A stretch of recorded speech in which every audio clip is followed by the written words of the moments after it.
Orang yang kita raikan pada petang ini, yang berhormat Muhammad Sabu, Dev kehormat, ahli-ahli yang berhormat, para hadirin, teman-teman dari media, saudara dan saudari yang saya hormati sekalian. Mat Sabu sebenarnya lebih muda dari saya. Lebih tepat lagi beliau 391 hari lebih muda dari saya.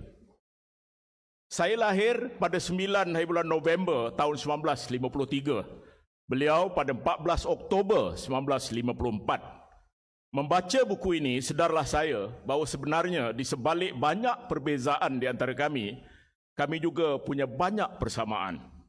Beliau lahir dari keluarga miskin di Guar Petai, Tasik Gelugo, Pulau Pinang.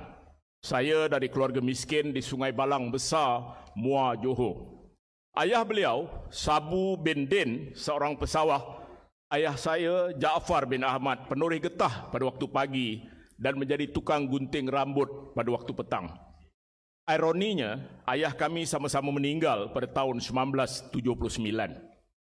Mat Sabu masuk ke Institut Teknologi Mara, ITM, pada tahun 1973. Saya masuk ke Universiti Melaya atau UM pada tahun 1974. Banyak kenalan beliau dalam perjuangan pelajar baik di ITM ataupun di UM pada ketika itu merupakan kawan-kawan saya. Demikian juga teman-teman yang beliau sebutkan dalam buku ini yang bersama-sama dalam gerakan awal Persatuan Pelajar di kampus ITM dan di UM dan juga Angkatan Belia Islam Malaysia atau ABIM. Tahun-tahun awal 70-an, khususnya di antara tahun 1971 dan 74, merupakan kemuncak aktivisme pelajar. Kampus menggelegak dengan protes dan demonstrasi. Kami para pelajar dicorakkan oleh gerakan mahasiswa menggugat. Demonstrasi jalanan menjadi sebahagian ciri kehidupan kami di kampus. Tuntutan agar Akta Universiti dan College University atau AUKU aku 1971 dimansuhkan berkumandang di semua kampus ketika itu. Dengan berlakunya tangkapan beramai-ramai pemimpin pelajar pada tahun 1974, maka AUKU terlaksana dan kampus sepi dan tenang, for better or for worse, dengan izin. Kami sama-sama lepasan dunia pelajar tahun-tahun yang hangat itu. Bagaimanapun Mat Sabu disingkirkan dari ITM pada tahun 1976 akibat pembabitan beliau dalam demonstrasi pelajar. Kejadian itu saya percaya merupakan sentuhan pertama betapa getirnya perjuangan bagi anak muda yang ketika itu berusia 22 tahun. Selepas itu, Mat Sabu tidak menoleh ke belakang lagi. Kami melalui trajektori kerjaya yang berbeza. Saya menjadi pegawai kerajaan selama 15 tahun, kemudian menjadi ketua pengarang Kumpulan Aba Utusan Melayu menggantikan Allahyarham Tan Sri Zainuddin Maidin atau ZAM, dan pada tahun 1998 tersingkir akibat krisis di antara Dr. Mahathir dan Datuk Seri Anwar Ibrahim. Kemudiannya terlibat dalam dunia perniagaan, menjadi pengerusi sebuah syarikat media yang tersenarai di Bursa Malaysia dan kini menjadi OPT, orang pencen terhormat. Dunia kewartawanan memenuhi sebahagian besar kehidupan saya. Saya mengikuti dunia politik tanah air yang turut diwarnakan oleh orang politik seperti Mat Sabu. Cakrawala profesionalisme saya ditandakan oleh pembabitan dengan banyak tokoh-tokoh politik yang sampai pada hari ini masih mewarnai politik negara. Tun Dr. Mahathir Mohamad, Datuk Seri Anwar Ibrahim, Tan Sri Mahyudin Yassin, Lim Kit Siang, Datuk Seri Najib Razak, Datuk Seri Ahmad Zahid Hamidi, Datuk Seri Wan Azizah sendiri, sekadar menyebut beberapa nama. Dan saya juga berkesempatan menemui dan mewawancara tokoh-tokoh seperti Soeharto, Lee Kuan Yew, Nelson Mandela, Václav Havel, JP Kalam, juga Saddam Hussein. Dan pada bulan April 1989 masuk ke Afghanistan dan menemui Burhanuddin Rabbani, Abdul Rasaf Sayuf dan Gulbuddin Hekmatyar. Beberapa orang daripada mereka disebutkan oleh Mat Sabu dalam buku ini dengan penuh kekaguman. Agaknya sebagai wartawanlah laluan kami bertindih, walaupun tidak selalu bersua muka, tetapi Mat Sabu sentiasa menjadi sebahagian daripada karakter politik yang mendapat perhatian saya. Mat Sabu mungkin ada sedikit sebanyak dendamnya pada saya atau rasa geram. Saya mewawancara beliau dalam program Bicara Minda Anjuran Sinar Harian pada 8 hari bulan Mac 2012. Beliau mengambil peluang itu memberitahu umum dalam wawancara itu bahawa saya pernah hentam beliau sewaktu saya memimpin Akhbar Utusan Malaysia sewaktu di Syarikat Utusan Melayu. Secara jujur, Mat Sabu lebih dari sekadar seorang ahli politik. Malah bagi saya, beliau sebuah institusi. Beliau adalah jenama atau branding. Politik negara tanpa beliau ibarat irama tanpa lagu. Bukanlah beliau tokoh besar dalam dunia politik pada peringkat awal pembabitannya, tetapi beliau merupakan tarikan, pull factor dalam naratif politik tanah air. Ada industri kecil yang muncul akibat kehadirannya, yang mengikuti, mengupas, menjawab, malah menjadikan beliau sebagai momok. Proses demonizing yang berhormat Mat Sabu menjadi ciri banyak media cetak dan elektronik ketika itu. Sebenarnya Mat Sabu itu news. Beliau adalah berita. Newsworthiness yang ada pada Mat Sabu itu menyebabkan para wartawan, khususnya media berbahasa Melayu, mengikuti setiap gerak dan langkahnya.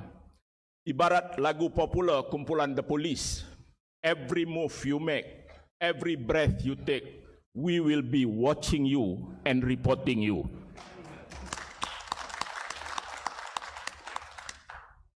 Anggaplah itu sebagai komplimen yang berhormat. Mungkin Mat Sabu tidak menyedari betapa beliau adalah darling media dalam konteks negatif atau sebaliknya. Dalam konsep pemberitaan, Mat Sabu adalah figura yang memberikan variety kepada dunia pemberitaan. Mat Sabu bukan saja berita, tetapi memberikan angle, memberikan selan dan soundbites yang diperlukan. Satu ketika dulu saya sendiri, ini pengakuan yang harus saya buat, mempunyai koleksi tape ceramah beliau yang bukan sedikit, yang dibekalkan oleh wartawan saya di mana-mana beliau berceramah. Dan saya banyak menghabiskan masa mendengar ceramahnya sewaktu di pejabat, dalam kereta, malah di rumah. Seperti orang lain, saya mungkin tidak setuju dengan apa yang diceramahkannya, tetapi saya sentiasa mengikutinya dengan penuh minat. Saya jarang berasa seronok mendengar ceramah orang politik. Tetapi Mat Sabu bagaimanapun berada dalam kelas yang lain. Di pentas ceramah, beliau membuat orang tertawa, terhuja, kecewa, geram, marah. Semuanya disampaikan dengan cara bersahaja, dengan senda gurau dan lelucon yang boleh memecahkan perut. Tetapi pada waktu yang sama, beliau ada lesen mengkritik dan mengecam musuh-musuhnya tanpa belas kasihan, termasuk Tun Dr. Mahathir dan Datuk Seri Anwar Ibrahim yang menjadi teman sekelambu politiknya kemudian. Beliau ibarat tornado atau tsunami yang memusnahkan apa sahaja di hadapannya. Beliau mengaku pada mulanya beliau hanya mengikut orang lain berceramah, orang-orang yang punya tarikan ramai atau crowd puller. Tetapi kita tahu akhirnya beliau sendiri menjadi crowd puller. Mengapa YB Mat Sabu? Saya percaya beliau bukanlah the weakest point ataupun the weakest link dalam skema struktur dan konstruk partinya, kerana beliau paling lantang bersuara. Tidak ada orang yang mendapat kolom sentimeter yang lebih banyak pada peringkat beliau dalam hierarki kepimpinan pembangkang pada waktu itu, melainkan Mat Sabu.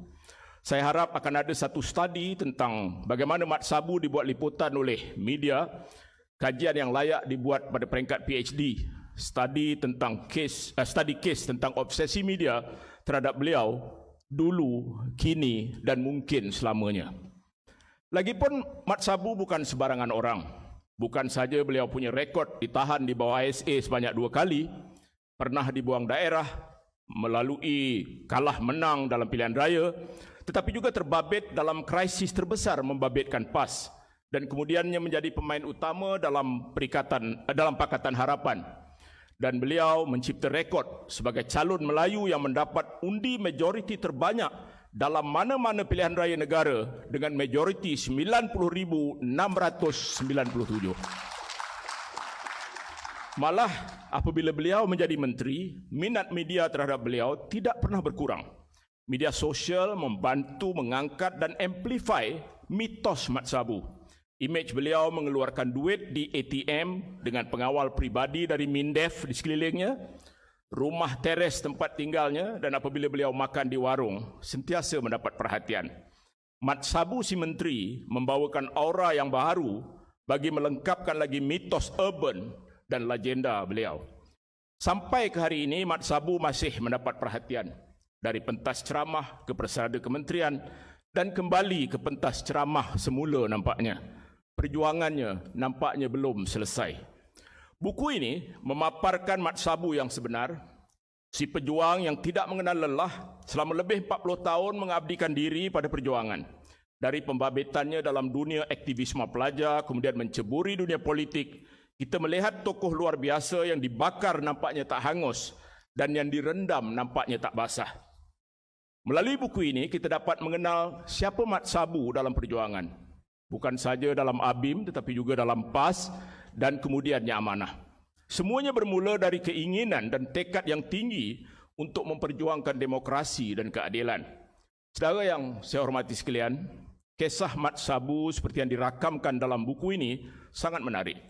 Dan diceritakan pula dengan gaya Mat Sabu, berterus terang, tanpa pretensi, dan seperti ceramah politiknya, penuh unsur humor dan memikat, tetapi keras menyengat. Beliau bercakap sebagai Mat Sabu dalam buku ini, dengan bahasa dan kata-kata yang unik Mat Sabu, gaya Mat Sabu, dengan nuansa yang memancarkan kemat sabuan. Tidak ada penulis hantu di sini. Hanya suara dan hati nurani beliau yang bercerita secara bersahaja, tetapi tanpa selindung dan tanpa takut. Beliau menulis tentang parti yang didampinginya selama 37 tahun dengan cara yang sejujur-jujurnya. Beliau menulis tentang kekuatan dan kelemahan, tentang personaliti di dalamnya, tentang perubahan pendirian manusia dan tentang pengkhianatan.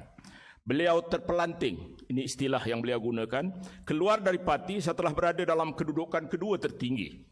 Membaca memoir ini bagaikan kita membaca sejarah PAS sendiri, tentunya dari kacamata Mat Sabu. Parti ini penuh intrik dengan drama dan konflik yang tersendiri. Terlalu banyak maklumat sebenarnya yang tidak diketahui umum tentang parti itu yang selamanya terselindung di sebalik imej perpaduan dan kesepakatan yang padu, namun bersarang dengan permasalahan yang tersendiri. Beliau juga bercerita tentang personaliti manusia yang pernah dan sedang memimpin parti itu. Pada akhirnya parti itu tidak lebih dari parti politik yang lain dengan pergolakan dan konflik individu untuk tujuan merebut kuasa dan kedudukan. Saudara yang saya hormati sekalian, saya tidak mau menjadi spoiler dengan memberikan intisari apa yang berlaku sehingga beliau dan teman-temannya keluar. Juga pembabitan beliau dalam amanah dan kemudiannya Pakatan Harapan. Memadailah saya mengatakan bahawa buku ini bersifat pribadi tetapi membawa latar belakang politik negara yang penuh drama. Beliau memberikan jawaban pada pelbagai isu yang membangkitkan beliau, dari tomahan bahawa beliau adalah penganut Syiah, juga isu yang dekat dengan hatinya dari soal Palestin hingga soal kelemahan umat Islam. Dalam 5 bab dan 49 bab sampingan, buku ini bermuat pelbagai anekdot yang menarik. Beliau bercerita tentang apa yang berlaku selepas pilihan raya umum 2018 yang memperlihatkan kejatuhan Barisan Nasional. Lanskap politik berubah, rakyat membuat pilihan mengejutkan, BN yang berada di tampuk pemerintahan selama 60 tahun tumbang oleh kuasa rakyat. Tetapi tidak kurang menariknya ialah apa yang berlaku selepas itu. Dalam masa kurang 4 tahun, kita bertukar 4 kerajaan dari Barisan Nasional ke Pakatan Harapan, dari Perikatan Nasional hingga ke, saya tak jelas kerajaan sekarang, kerajaan keluarga Malaysia. Dan kita harus ingat dalam beberapa waktu kebelakangan ini telah muncul beberapa buah memoir. Di antaranya yang ditulis oleh Tan Sri Tommy Thomas, Tan Sri Nazir Razak, Datuk Paduka Marina Mahathir dan buku terbaru Tun Dr. Mahathir sendiri. Inilah satu-satunya memoir yang berarti dalam bahasa Melayu dalam setahun dua ini. Saya tidak berhasrat untuk membuat perbandingan di antara karya-karya itu, tetapi tiap satunya mempunyai kekuatan yang tersendiri dan tentunya menarik kontroversi yang tersendiri juga. Saya hanya mau mengatakan bahawa memoir si jantan ini, meminjam istilah sahabat saya, aktivis Hishamuddin Rais, punya tarikan yang tersendiri dan berbeza. Saya ingin memetik, sebelum mengakhirkan ucapan saya, salah satu para dalam bahagian pendahuluan buku ini. Jatuh bangun dan pahit manis perjuangan adalah asam garam dalam kehidupan. Ada kalanya datang perasaan sedih, kecewa dan duka. Tetapi semua itu saya abadikan sebagai pengorbanan yang perlu saya berikan kepada bangsa, agama dan negara. Bagi saya, ia tetap suatu pengalaman hidup yang menarik dan saya bersyukur kerana berpeluang melaluinya dengan sebegitu banyak nikmat yang Allah telah kurniakan. Buku ini, pada pendapat saya, wajib dibaca oleh setiap rakyat Malaysia yang ingin mengetahui tentang pahit manis perjuangan, tentang suka duka, tentang pengabdian dan pengorbanan, juga komitmen seorang ahli politik. Ahli politik luar biasa bernama Yang Berhormat Muhammad Sabu. Penghormatan dan salutasi saya dan ucapan tahniah kepada Yang Berhormat. Assalamualaikum warahmatullahi taala wabarakatuh.